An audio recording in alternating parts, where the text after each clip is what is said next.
Rabbi Isa, you ready? You ready out there? Buckle your seatbelts. Thank you to those who are here. I appreciate it. And to those who are out there, if you're on Facebook, please hop on to YouTube. Hi, Jacob.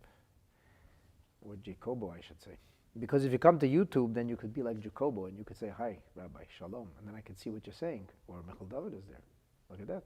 He thanks all of you. Michal David thanks everybody who's here in person. All the way from Atlanta. So anyway, if you're on youtube.com/Avi Mendel Kaplan, then you get the privilege of a live chat where you can post your questions. And if you haven't yet, please subscribe. youtube.com/Avi Mendel Kaplan. And all of my classes are available on rabbikaplan.tv. Just saying. Okay, let's get set up here. So we're going to talk about matzah tonight. Matzah time. Now, if you've been coming to the last couple of classes, tonight's classes will be a drop easier to understand. But the truth is, hello Zev, the truth is that even if you haven't attended any classes, I think you'll find the class meaningful. And I'm going to do something maybe a tiny drop unusual. I'm going to introduce this Gemara with some teachings that don't have a direct link or connection to the Gemara at all, at least not on the surface. But it seems to me, I'd like to humbly submit that when you frame it like, properly frame things and you understand where we're coming from, then you'll appreciate, so what was the Gemara asking? What was the Gemara actually looking for? What was the issue? And I think that will help you understand in a better way. So that's the methodology we're going to use. I think that everybody around this table, and probably everybody out there, knows it is a mitzvah to eat matzah on the night of Pesach. Yeah, it's pretty much universal. Not that every Jew in the world eats matzah, but every Jew in the world knows that you're supposed to eat matzah, or that somebody believes you're supposed to eat matzah, and the vast majority of Jews do eat matzah. Maybe not in the right time exactly, maybe not in the right way exactly, but they mean well, and our job simply is to educate everybody so people begin to understand and appreciate why and how it is such an important thing to do. By the way, if we leave this class today with a greater fervor and excitement for achilas matzah, for the eating matzah on the night of Pesach, then I will say this has been a win-win and a day well spent preparing this class. Just saying. So you should eat matzah. It's very, very good for you if you're Jewish. Otherwise, it'll give you indigestion, nothing else. It's going to give you indigestion if you're Jewish also. But it's going to enrich your spirit. So why does God want us to have indigestion? Why does he want us to eat this food which is difficult for us to digest? Why? It's like God wants to torture us or something. So I want to open by sharing with you that the Torah, speaking about matzah, tells us, Ba'erev tochlu matzos. This is a pasuk, this is a verse that is found in the book of Exodus. In the 12th chapter of Exodus, the 18th verse, the Torah tells us that this is what you, the Jewish people, are supposed to be doing. And the words are, Be'erev tochlu matzos. So Be'erev tochlu matzos, the Mechilta, which is the Medrash Halacha that accompanies the first two books of the Torah, the Mechilta says that because it says in the pasuk, Berishon, Ba'arba yom, the first Rishon refers to the month of Nisan, 14 days into Nisan. And then it says, Ba'erev tochlu matzos. So our sages tell us in the Mechilta with this verse, Hakasuv kava'o chova. The verse establishes it as obligatory. This is the Torah's command to eat matzah. That's the command. And the Rambam says this in the beginning of the 6th chapter of Hilchas Chametz U'Matzah. But because I quoted the Rambam in a class I gave a couple of days ago, and I didn't quote the Sefer HaChinuch, instead I'm going to quote the Sefer HaChinuch for you. Very, very similar. I don't want to quote things which are exactly the same, so I'm going to quote something very, very similar.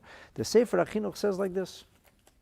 He says And this is mitzvah number 10 in his system. He has his own unique nomenclature, how he classifies the mitzvahs according to the parshas of the Torah. He says, mitzvat achilat matzah, the 10th commandment would be the mitzvah. This is the 10th mitzvah that shows up in the order, it shows up in the Torah, is le'echol lechem matzah, to eat matzah lechem, bread, matzah bread. And to do it beleil chamisha asar b'nisan, on the eve, the night of the 15th, which means 14 days have passed. On the night of the 15th, it has to be made of grain. And this is Exodus 12:18, because it says, ba'erev tochlu matzot. In the evening you eat matzah. So of course people who are eating matzah during the day, even if it's 7 o'clock in the evening, if it's not dark yet, are unfortunately getting nothing but indigestion. It's sad. Why torture your stomach for no reason? Terrible stuff. All right. So hopefully people eat matzah at night when you're supposed to. And Sefer HaChinuch tells us, Upirshu leil chamisha asar b'nisan. We explained, it's been explained to us. He refers, of course, to the Gemara in Masechet Pesachim and Daf Kuf Chaf, the words of Rava. There's a dispute between Rava and Rav Acha and Rabbi Yaakov. The dispute is, are you obligated to eat matzah only when the Korban Pesach is being brought, which means that the Beit HaMikdash is standing, and then you have a Korban Pesach, and then you have matzah, and then you have moror? Or are you obligated to eat matzah regardless of whether there is or isn't a Beit HaMikdash?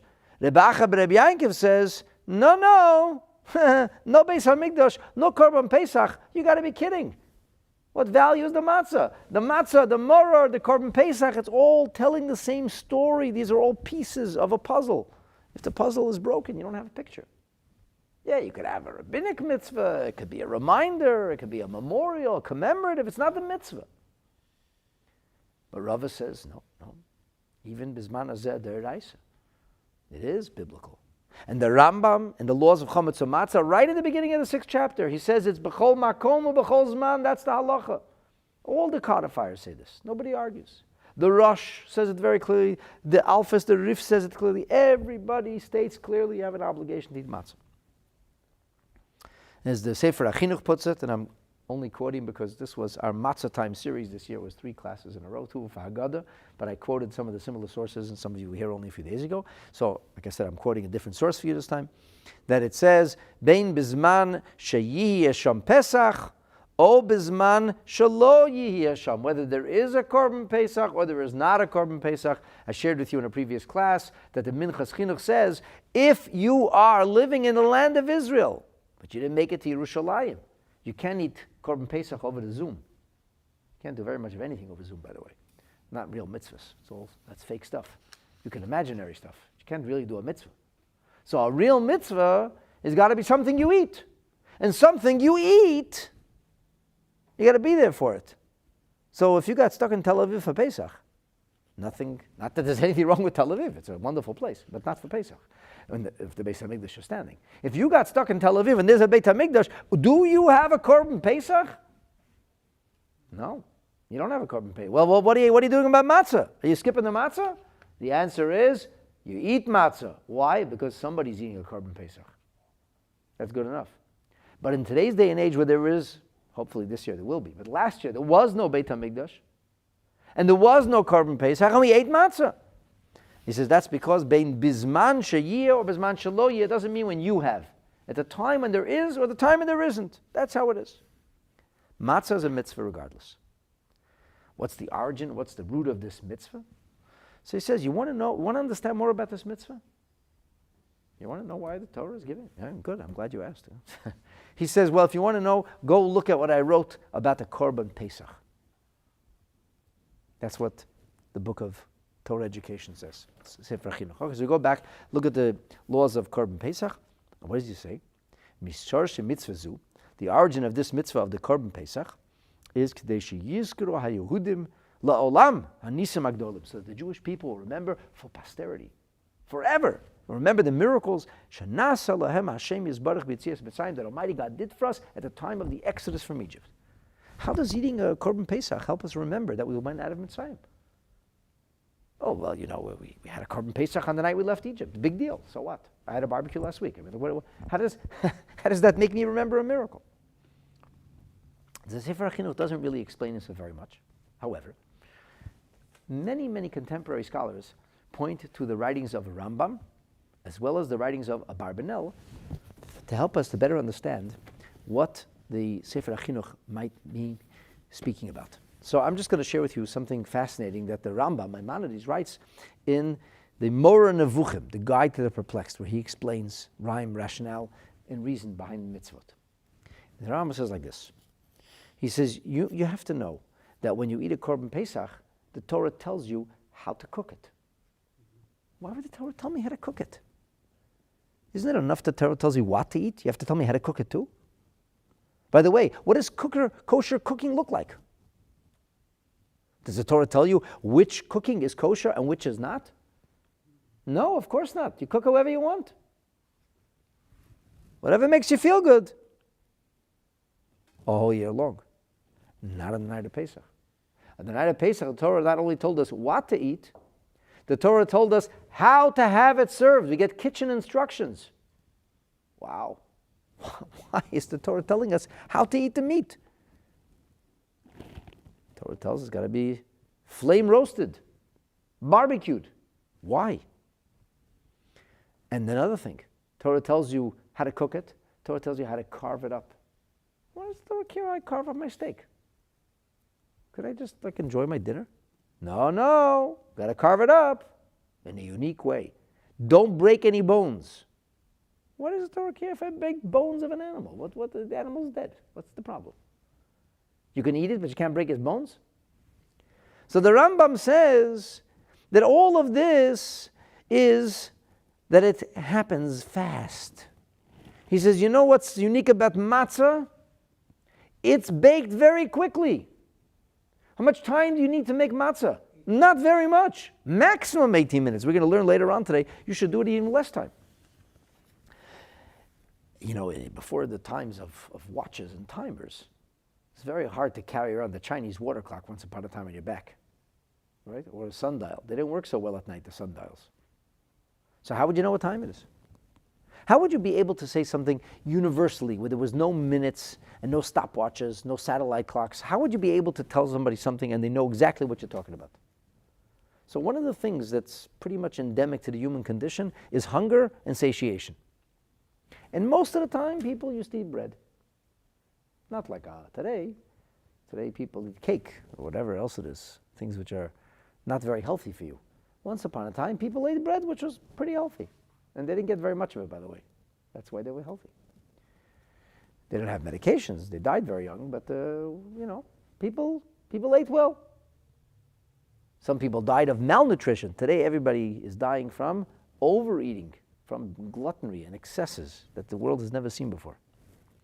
Anyway, that's like my pet peeve. So, anybody, anywhere in the world, whether they're a Navajo Aboriginal or a tribe living somewhere in the South China Sea, whether they're living in Nunavut or in the beaches in southern France. It doesn't make a difference where in the world you are. Everywhere in the world, people are eating bread. People eat bread. And everywhere in the world, people know how long it takes for bread to rise. How long does it take for bread to rise? Not very long. As Jewish people, we know it as 18 minutes because we're very into chametz and matzah. But it was once a universal thing. You want to tell somebody something fast, you say, before the bread is going to bake, it'll be done before bread can rise. It was a universal code. Before bread can rise was a universal code. Everybody knew it meant very swiftly, without allowing time to elapse. Because if you leave flour and water, it's going to rise. It's going to begin a fermentation process. Everybody knew that. It's the same anywhere in the world. Same flour, same water, same fermentation. So the matzah is eaten fast. The matzah is made very quickly. By the way, the Torah tells us to eat quickly too. And what's the fastest way to throw up dinner? Barbecue. We love barbecues in Canada. Because, like last year, summer was on Tuesday. It's when you finally get out of the house, people love to barbecue, and it's very quick. You throw the steak on the barbecue, and boom. Roast beef takes a long time to make. And when you're in a rush, you don't have time to carve things properly. You pick up some meat and you run. So the Rambam describes the Korban Pesach's methodology, the way the Torah describes it. It says the one thing that you walk away with is haste. Fast food nation. We're in a rush. And that reminds us that we left Egypt in a hurry, in haste. So we're doing these things to remember we left Egypt in haste. And what does the name matzah mean, by the way? Torah says, Be'eroch tochlu matzot. What does matzah mean? So there's a lot of discussion about this, what exactly matzah means. There's a Mishnah in Masechet Kalim that speaks about leather that is not yet fully refined. It's not kind of worked over. It's called matzah, leather in the rough. So matzah is not like fine food. It's never got a chance to rise, to develop. It's almost like raw. It's not raw, because if it's raw, it'd be rising, but it's quick, unvarnished, unsophisticated, very basic, very simple. That's the nature of matzah. That's what matzah means. The Abarbanel spells it out even more clearly. The Abarbanel says, by the way, this quote from the Rambam Nevuchim, if anybody out there who wants to look it up, is found in Chelik Shlishi, in Perek Memvav, the third section, chapter 46. Abarbanel, in his commentary on the Chumash, he says that you must know that this matzah represents the Jewish people's exit from the land of Egypt, as we say in the Gemara, just a couple of lines back from where we're going to begin tonight, that it says, matzah zu oichlan ashum ma, and the answer is, ashum shenigalu. And when we left, lo yuchlu lehismameh, we couldn't wait. Couldn't wait now, leave now. And momentarily, we left Egypt. A massive nation, millions of people, left in a moment. And we just went into the desert. All we had is dough. That was an act of defiance and an act of faith. So the Abarbanel says, with regard to the matzah, lahorot ulezecher hanes, this comes to indicate and to remind us of the miracle that Hashem saved us from makat bechorot, and that we left hayetzia megalut bechipazon umehirut rav v'nimratz, in haste, very quickly. And we didn't have time for anything. And he says this mitzvah was given to us when we left Mitzrayim. So we shouldn't even, so to speak, realize how quickly everything's going by. Hashem says to the Jewish people, you're not allowed to have chametz. And they were so worried about but we have dough. And they were pounding a dough to make sure it doesn't rise. And pounding a dough. And the next thing they know, they're out of Egypt already. And the bread is baked. It was like, wow. How fast did that happen? And that's the answer. As fast as it would take the dough to rise. It's like a miracle. So that's matzah. And I'm saying this really as an introduction to our Gemara. So matzah, up until the book of Deuteronomy, is food which is made very quickly. Bread which is baked right away. And that's the reason for it. So this brings us to tonight's Gemara. Tonight's Gemara, we'll come back to the Minchas Chinuch soon. Tonight's Gemara bases itself on a verse which is found in the book of Deuteronomy. The Torah says in Parshas Re'eh, Deuteronomy 16, verse 3, with regard to the observance of the Passover holiday, Pesach. Lo sochal alav chametz, do not eat this offering called Pesach, the Paschal Lamb, with chametz. Don't eat it. Shivat yomim, 7 days, you're going to have to eat matzot, lechem, oni. Matzot, lechem, oni. Lechem, oni. We never heard that before. We heard about matzah. We never heard about lechem, oni. A matzah by another name? Is this a different matzah? Is it the same matzah?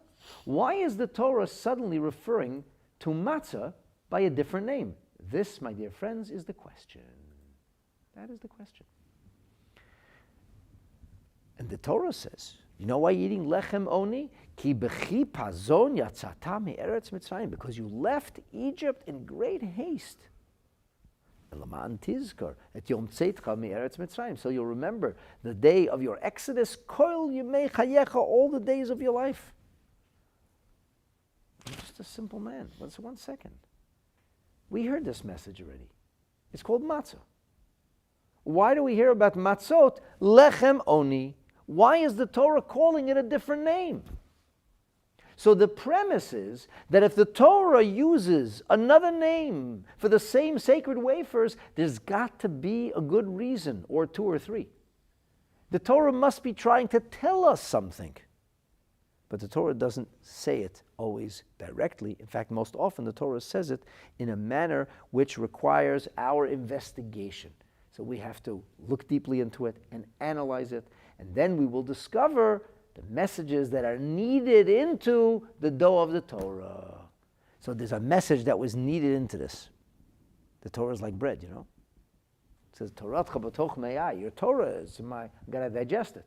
So we're going to digest the Torah. We're going to digest it with all of its secrets, all the ingredients. But we got to figure out what's in there.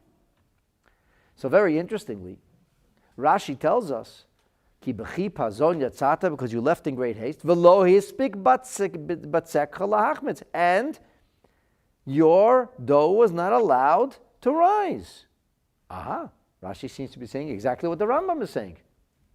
That's what Abarbanel said. V'zeh yiyeh l'chol hazikaron. This will remind you. They say, well, matzah, yeah. How fast did that bake? Oh, very fast. Are we eating it tonight? Yeah. It must be because we left Mitzrayim in great haste. So now it makes us realize how fast we left Mitzrayim. So if you wanted to tell a child how fast you left Mitzrayim, today kids think that bread grows on a shelf. But once upon a time, when even kids used to help out and knead the dough, they knew what this was. You see that matzah on the table? The kid will go, yeah. So that's how fast we left Mitzrayim. He goes, wow, really? That's fast. Like today, a kid would say, as fast as it takes to download a new program. Oh, that's pretty fast. Well, in the time you downloaded a new app, that's when you left it? Yeah, kind of. So this was the spoken language. And even though it's not so easy for people to visualize in the modern era, it's not so difficult to understand how this becomes the paradigm for teaching how fast we left Mitzrayim. And matzah is familiar to all children. And we talk about the matzah, and we point at the matzah, and we discuss it. And children know 18 minutes. They got timepieces today, but they know what 18 minutes are. And they connect the 18 minutes to the matzah. So it still works. Why does the Torah use a different name? This is the question. So none of what I said really says in the Gemara up till now. I'm just giving you a little segue into the Gemara. In fact, the Torah does use a different terminology, and that's what we're going to try to understand now. Masechet Pesachim. We are on Daf Kuf Tes Vov Amud Beis, page 115, side B, towards the very end. We're going to be moving on to page 116. Omar Shmuel, the great sage Shmuel said, Lechem oni ksiv. Here we have this verse in Deuteronomy. Unlike the verse in Exodus and Parshas Bo and Exodus 12, in Deuteronomy 16 we get a different name from matzah. And matzah by any other name is still matzah. Matzah by any other name is still matzah? You better believe it. You know what I just realized?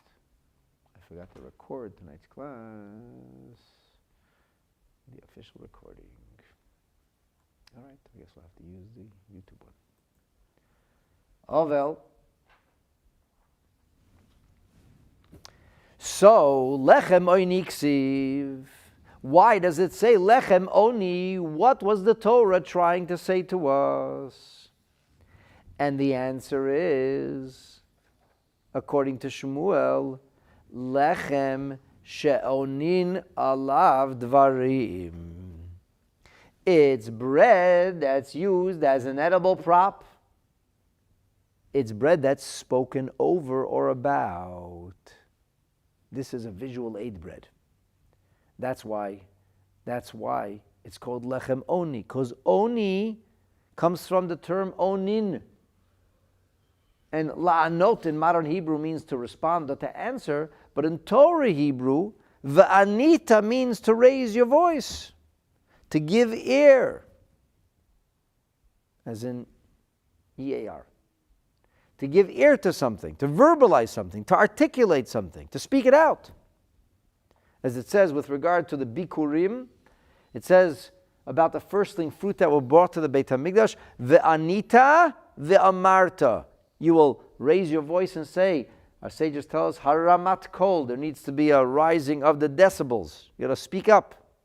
Speak up, sonny. Ever hear that expression? I was a little boy, I used to go visit the people in the old age home. They would say, speak up, sonny. I didn't know what they're talking about. I was like a little child speaking very quickly. Can't hear a word you're saying. Speak up. So somebody's got to speak up. Speak clearly. Speak slowly. Speak up. You got something to say? Say it. So that's what this means. Ve'anisa ve'amarta, same thing. Lechem oni means bread of articulation. Who ever heard of bread of articulation? Nobody ever heard of it. You heard it right here. This is the first time you ever hear of such a thing. It's also the last time you ever hear of such a thing. Generally, bread is seen as a food to eat, to consume. Here, the bread is something to talk about. Sha'onin alav. Now, what does this mean? What does it mean to onin, sha'onin alav devarim? We say things about it. Very interestingly, the Gemara now continues and it says, Tanya, we learned in a Braisa, which is a codicil to the Mishnah, from the same genre as Mishnah writing, although not a Mishnah, but it's the same value, same level of importance and veracity. The Mishnah says, the Braisa says, Tanya nami hachi, lechem oni, bread of verbalization. Lechem, it means bread, sha'onin alav dvarim harbe. Bread that you say a lot of things over. You speak about this bread. It's a prop. It's a visual aid, and it's not just for eating. It's there to look a certain way too. You know, sometimes you go to a bar mitzvah or a wedding. You ever see this giant challah? You never saw a giant challah? Ever in some simchas. You ever see a giant wedding cake? You heard of a giant wedding cake. Tell me, the cake tastes better if it's 6 feet tall? No. I once heard from a caterer that those giant cakes, that's not what they serve the people. They wheel out the giant cake. They have a portion of it. Most of it's not even cake. That's covered with icing, a prop. They have a portion of it. They tell the chas and kala, you cut over here. They charge him $10,000 for this cake. They say, cut right over here. They're exactly where there's an edible piece. So they fit into the wood. They fit the edible bit of cake. And then they cut the cake. They cut the cake, and then they wheel it away. So we're going to cut it up for you now. Sure, they cut it up. They got the cakes in the back over there, regular flat cakes, and they cut them in pieces, send them out. I once heard a story. I forgot who told me this. It was a caterer. He said once he was a massive wedding. It was like 1,000 people, a crazy wedding. Not a kosher, unfortunately. It was and he said one time, it was a huge hall, and the bride and groom were coming out to cut the cake, but they didn't get the message right. They thought, bring out the cake, and they were serving pieces of the cake that was cut before it was cut. So it was a disaster. There was people very upset. Hey, this is fake. It's a fake cake. They said, it's a fake cake. Oh, look at this. They all been talking of fake cake. In today's day and age, everybody has their phones up and like it. I mean, what's the difference? A fake cake, a real cake. What's it? The cake is cake. No? It tastes better if it comes from 6 feet up. It doesn't. But in people's minds, there's something about a giant mountain of a cake, right? It's a wedding cake. So this is a similar kind of thing. Except that's fake. This is real. And this isn't so fancy. It's like nobody does these flat wafers. Oh, now we're going to talk about this flat wafer. Look at it. Look at it. We're going to crack it and hold it, turn it this way and that way, pick it up, put it down, uncover it, cover it. Can we please eat? Oh, eat. That's in 2 hours. First, we have to do things with the food. Push it here and take it back. Raise the glass up, cover it. Now uncover it. Say this, point this, touch it, put it away again, pull it close again. That's to the untrained, the guy who never was at a Seder, that's what it would look like to him. Bunch of crazy people. It's 9 o'clock at night. Everybody's starving. There's bread on the table or something that looks like bread, an excuse for bread, and nobody's eating it. They're eating it. They look at it. First they set it up. 1, 2, 3, put things on top of it. Then you push it away. Then they take it close. Then they uncover it. Then they take it out and crack it. And they put it back inside. And they wrap up some other in a shmata and put it in a pillow. And then they can uncover it again. And they're pointing at it. And they're saying something. And then they're covering it again. Then they push it away. Then they take it back.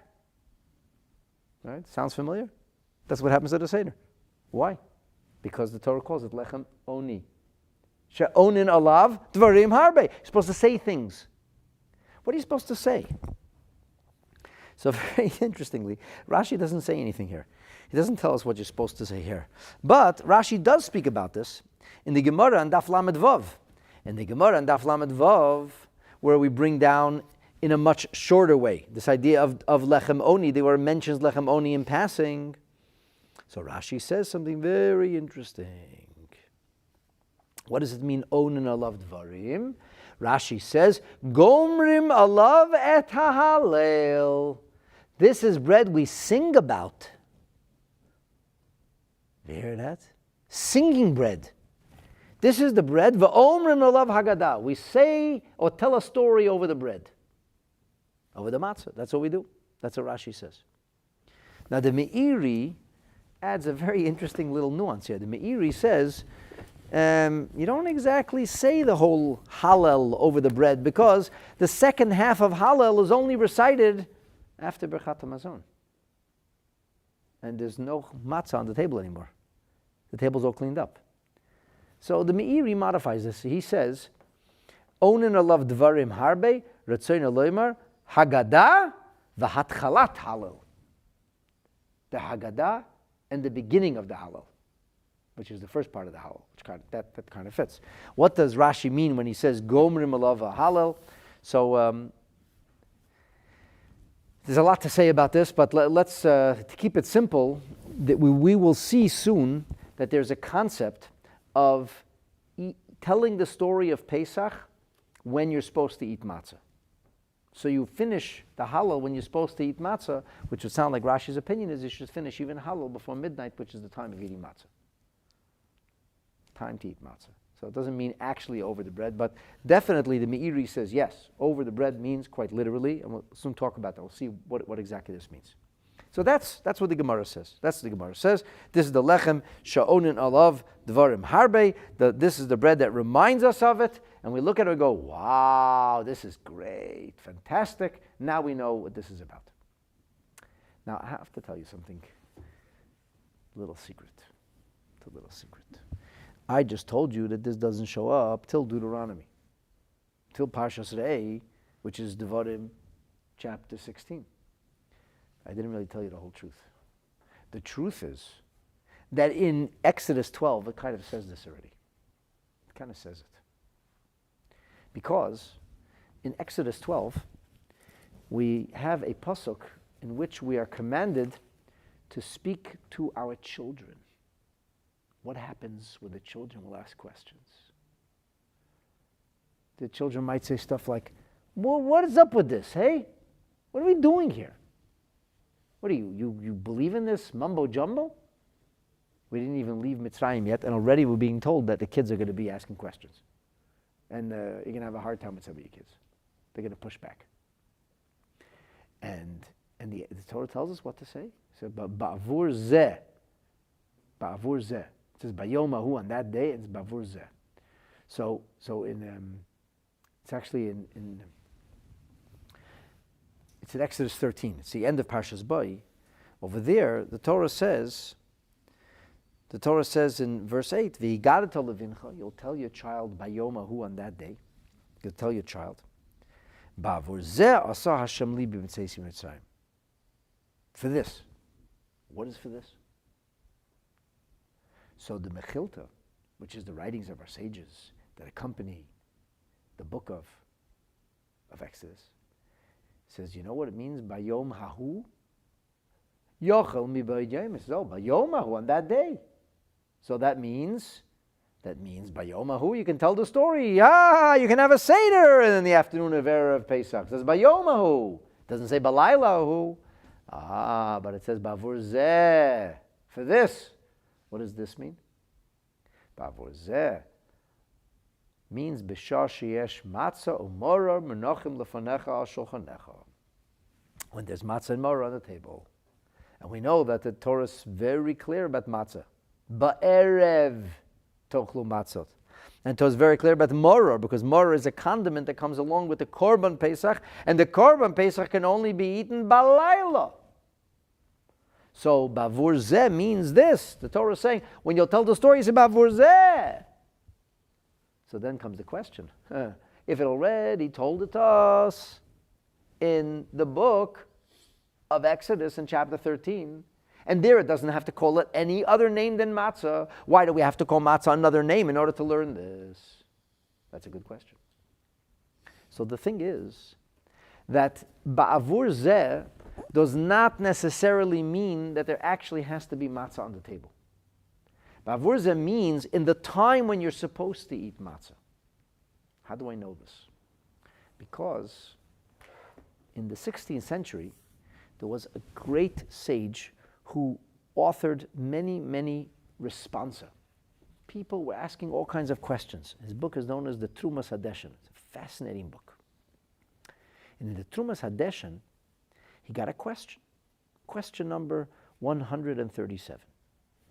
So, in our village, we leave the synagogue in the evening. But, we go to shul early. And it's still day. Can we go home and make kiddush early? The night doesn't fall till 9 o'clock at night. So we went to daven at 7:30, and we're home. It's 8:15. Maybe it doesn't get dark till 10 o'clock at night. Can we begin the Seder mi ba'od yom? Sounds familiar? All kinds of people asking this question. Can we start the Seder when it's still day? Says the Trumas Hadeshen, nothing doing. How do I know? He says, because the Tosfos says so, and the Mordechai says so, and the Rosh says so. They all wrote it clearly.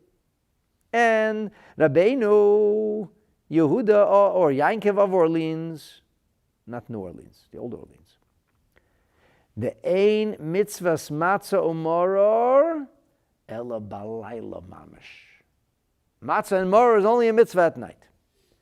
V'im kain, says the Trumas Hadeshen, afal gav de kodem sheyisayim haggadah v'yagia lechol matzah moror. I said, no problem. So let's have the family over. We'll do the whole Haggadah. We'll make Kiddush. We'll have a Haggadah. We'll do Afikoman, whatever you want. And by the time we're finished telling the story, perfect timing, the night fell. He says, no good. No good. It's not going to work. Because Kos Shel Kiddush is one of the Dalet Kosot. And you can only drink the 4 cups. At the same time, you could eat the matzah and eat the moror. And that's only at night. And he says, furthermore, the whole reason that we dip the vegetable is to get the child to ask. But the child asking and the telling the story of the Haggadah can only be b'shah shara'ui lechol matzah umar. You can only tell the story of Pesach effectively, meaning to fulfill a mitzvah when it's applicable. The mitzvah is applicable of eating matzah and maror. It doesn't mean there has to be matzah mar on the table, he says. Darshinan v'yigadet levincha ba'avur zeh. Ba'avur zeh lo yamarti ele b'shah sheyesh matzah umar munachem lefanecha. What does that mean? That there's actual matzah mar on the table? You can't tell the story if you have no edible props? If you have no talking points? No visuals? He says, no. L'tzeni leimer. B'shas shara'oi lechel matzah umar. At a time when you're able, when you're allowed to fulfill the mitzvah. So the Trumas Hadeshen tells us very clearly that you cannot do the mitzvah of telling the story unless there's matzah and maror. It doesn't mean there's matzah and maror. It means the time of matzah and maror. So without the verse in Deuteronomy, I still don't know the matzah needs to be on the table. I just know it needs to be at the time of the matzah and the maror. And by the way, the Minchas Chinuch writes this very, very clearly in his commentary on the mitzvah of Sipur Yetzias Mitzrayim. The Minchas Chinuch says, and I'm going to read, he says, "The ze pashut, this is self-understood, self-evident. The matzah umaror eino ma'akven asipur. What if I don't have a talking bread? I mean, bread to talk over. I don't have any visuals. I can't tell the story. You don't have matzah. Rachmanu litzlan. It's a wartime. Somebody doesn't have matzah. You can't tell the story when there's no matzah, he says. Nowhere do we find that the Torah says, don't tell the story unless you have a prop. It would be better if I had a prop. But if I don't have a prop, I can still tell the story. The Torah says the time to tell the story is at night. When is at night? The mitzuvim al matzah, the time you're commanded to eat matzah. So I wouldn't yet know, just from the Torah's verse, the pasuk in Parshas Bo, I wouldn't yet know that you have to have matzah on the table, that it's part of the story. What teaches me that? Lechem oni. And now I know by matzah, by any other name, Shakespeare would say, is still matzah. I mean, why not? If a rose by any other name is still a rose, why wouldn't matzah by any other name still be matzah? It is. So why does it get a different name? Sha'onin olav dvarim harbe.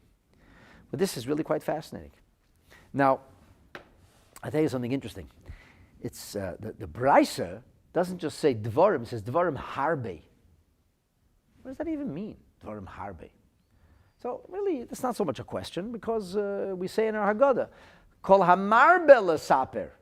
The more you tell the story on the night of Pesach, harei zeh meshubach, and the literal meaning is, this is praiseworthy, and the teachings of Chassidus has quoted hayom yom, your zeh is your really, that's your pristine core essence, is meshubach, becomes enhanced. Your very latent, deepest potential, not only your superficial reality is enhanced, your subconsciousness is enhanced by harbe. But there's a very interesting Ksav Sofer. The Ksav Sofer, the son of the Ksav Sofer, he says like this. He says matzah actually is a double story. It's a double story. Because matzah tells us about the pain and slavery, and matzah tells us about the Exodus. Because, you know, the Avu Darham quotes Ibn Ezra, and the way Avu Darham quotes him, it sounds pretty much, he quotes it in the name of Rabbi Ezovi, Reuven Ezovi. He says he heard it from the Ben Ezer, that he was a prisoner in India. And when he was a prisoner, they fed him matzah. Why? Because it digests very slowly, and you could get away with giving the prisoners less to eat. And Avu Darham says that this is the matzah, the achola avasona ba'ara de Mitzrayim. This is the matzah that our ancestors ate in the land of Egypt. So he says like this, the Ksav Sofer says that there are 3 talking points in a perfect world, in a perfect Seder. What are the 3 talking points? He says in a perfect world you have Pesach, Matzah, Maror. Pesach speaks about liberation. Maror speaks about the bitterness of slavery. And Matzah goes both ways. It speaks about the past, and it speaks about the Exodus in the future. Now, the Ksav Sofer's words are not necessarily, it doesn't have to be exactly like that, because there's, if you look in Rashi, in his commentary in Parshas Devarim, Rashi says lechem oni, that lechem shemazker et ha'oni shenet anu. It reminds us of the poverty of Mitzrayim. So the Maskil David asks on Rashi, what do you mean? Matzah is the bread of faith. Matzah is the bread of liberation. Matzah is the bread that didn't bake the next day. How did that remind us of oni? And he says a very interesting thing. He says, very, very different than what Avu Darham says, and certainly different than what the Ksav Sofer is saying. The Maskil David says that the concept of having to leave in haste indicates how impoverished we were, how desperate we were. Because there's this narrative of 49 gates of impurity. We had sunk to a very low level. And if we would have been left in Egypt a little longer, we would have been finished. We would have hit rock bottom and not bounced back. So that's the idea of only how low we fell. And it's actually, even though Hashem said that the Jewish people were going to be tormented in a land that is not theirs, the problem was a lot of this was self-inflicted. The slavery and the captivity on a bodily sense. That was inflicted by our enemies. But the spiritual slavery and the assimilation and the lack of self-pride and the lack of awareness of who we were and where we came from, that was self-inflicted. And that was a level of pagan idolatry and terrible deficiency in faith that wasn't imposed. Nobody forced that on us. We did that to ourselves. So that's the poverty here, he says, that it speaks of. It's all about, according to the Maskil David, it's all about going out of Mitzrayim. They go hand in hand. These two messages go hand in hand. But anyway, this is the discussion. This is the discussion of speaking about lots of things, and the real lesson of the bread being the vehicle through which we tell the story is found in Deuteronomy 16 with the words, Lechem Oni. So Michal David is asking a question: if you paint a picture with it, does it become Lechem Oni? You can't paint pictures on Yom Tov, mister. So I don't know what you're talking about.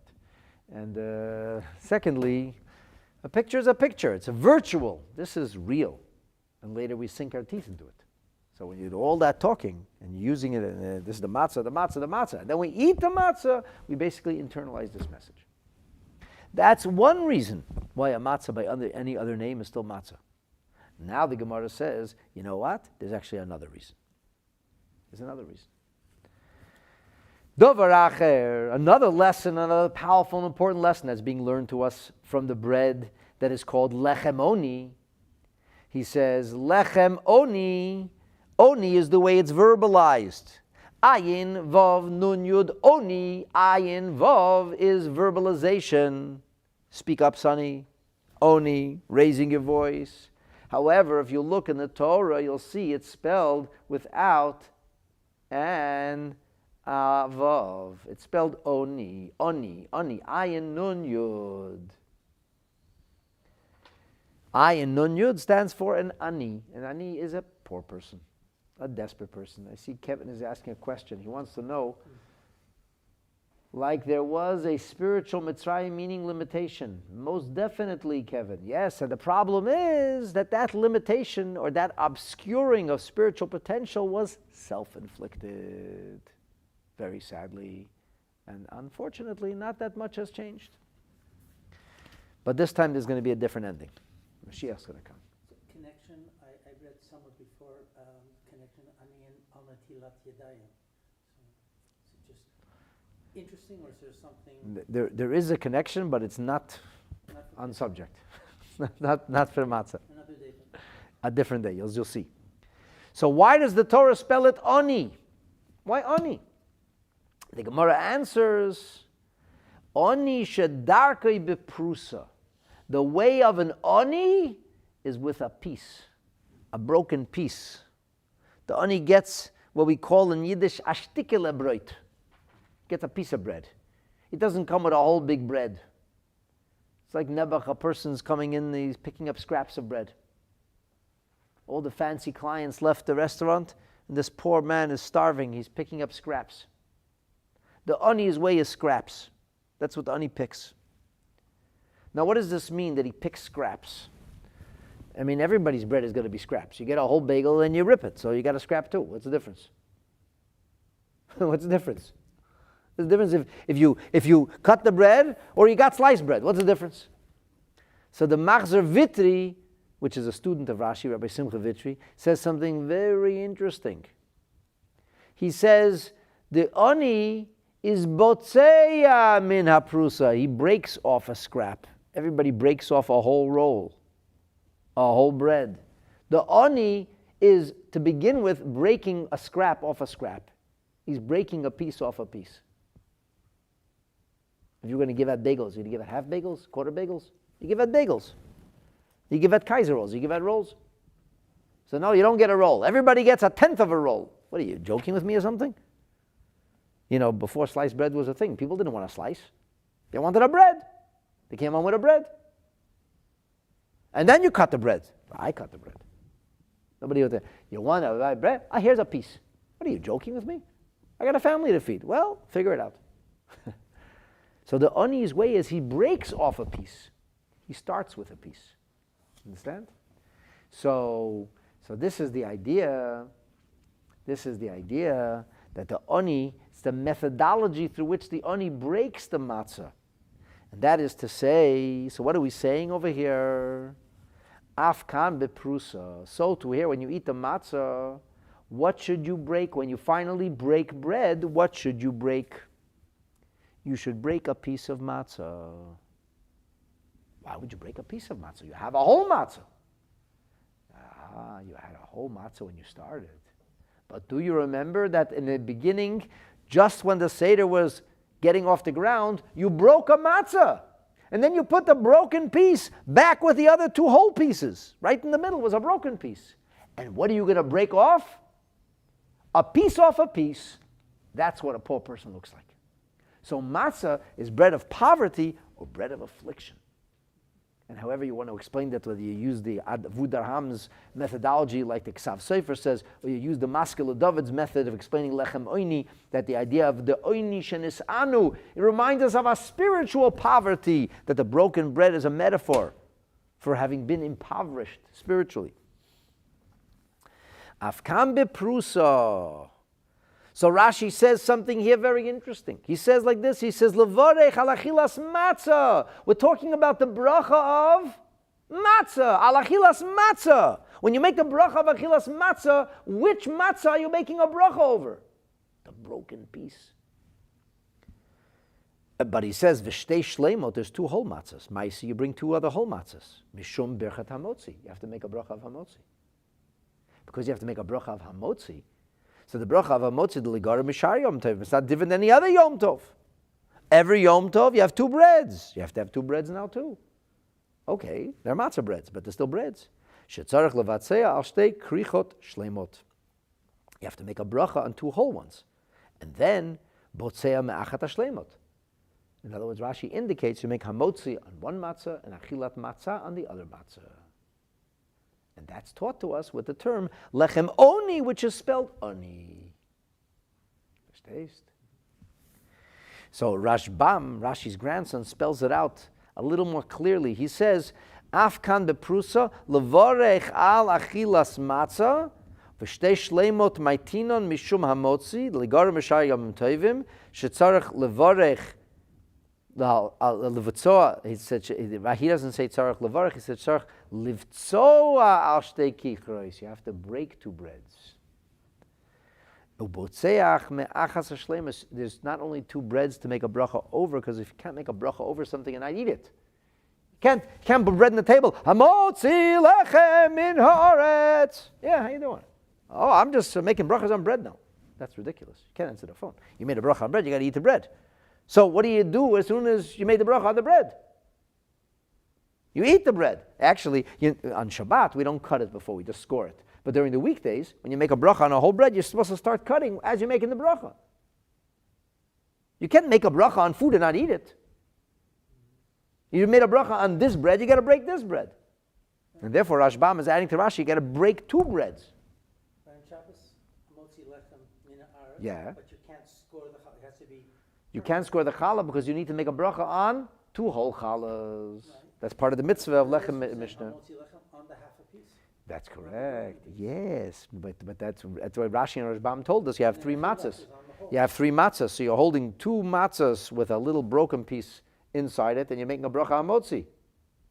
And then, according to most opinions, you drop the bottom matzah, and you pick up the top matzah and the broken matzah, and you make a bracha al achilat matzah on which matzah?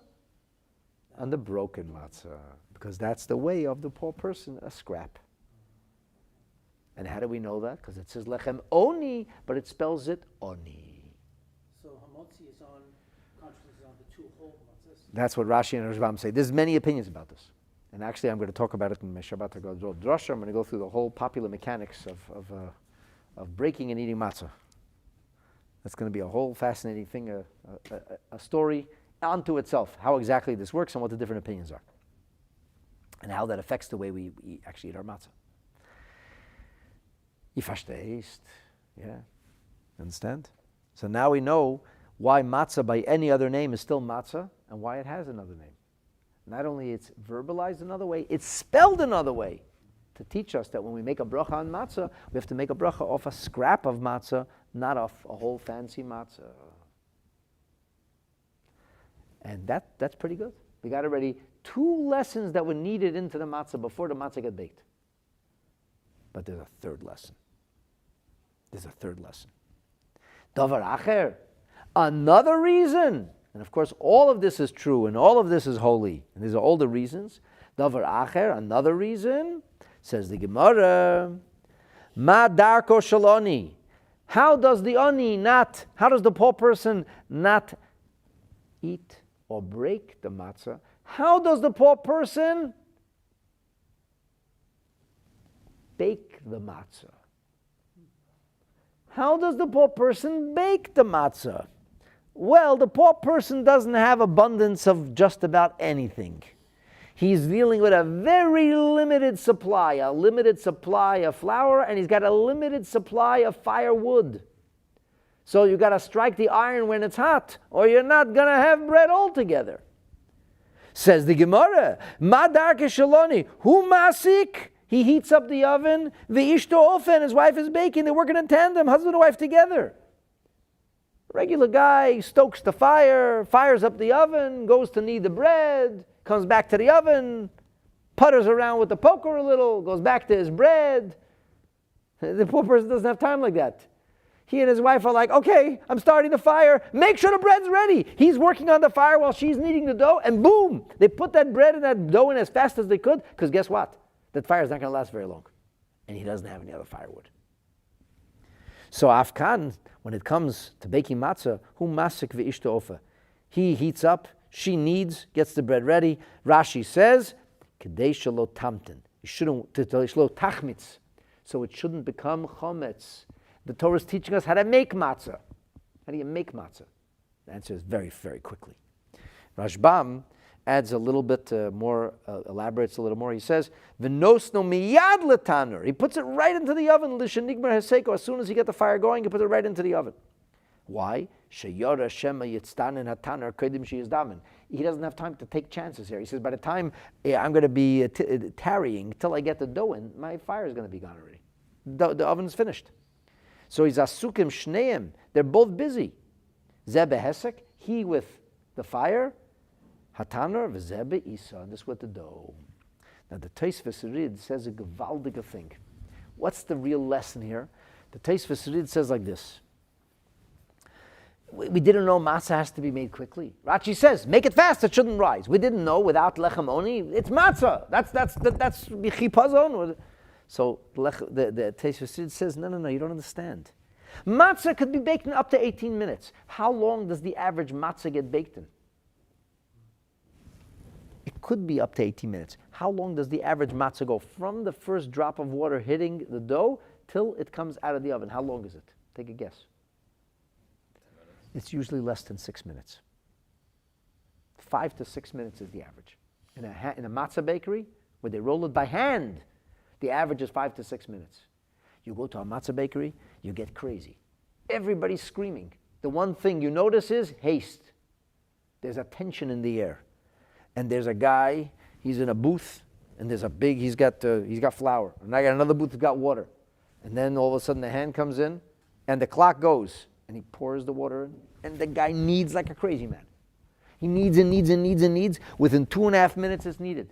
And then they cut it very, very fast. They go down these long tables, and the people are rolling and rolling, and everybody's screaming, L'shem matzah mitzvah, L'shem matzah, everybody keep rolling. And they're rolling and rolling, and another guy's waiting to put him on a thing, and he's running to the oven. 6 minutes. Where do we know that from? Because the Gemara says, Pesachim Seder says, that's the point of the Gemara. We don't have a normal bakery, they're not running to the oven. You'll get to the oven when you get to the oven. There's no time here. This is the way a Jew is supposed to bake matzah. Now it's very interesting.